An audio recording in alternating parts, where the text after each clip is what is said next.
वेनेदिक के सिपाही।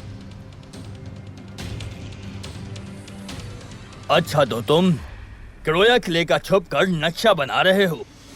ये तुर्क जासूस है, पकड़ लो इसे। छोड़ो मुझे। ये किताब मुझे दो। छोड़ो इसे। नहीं। छोड़ो।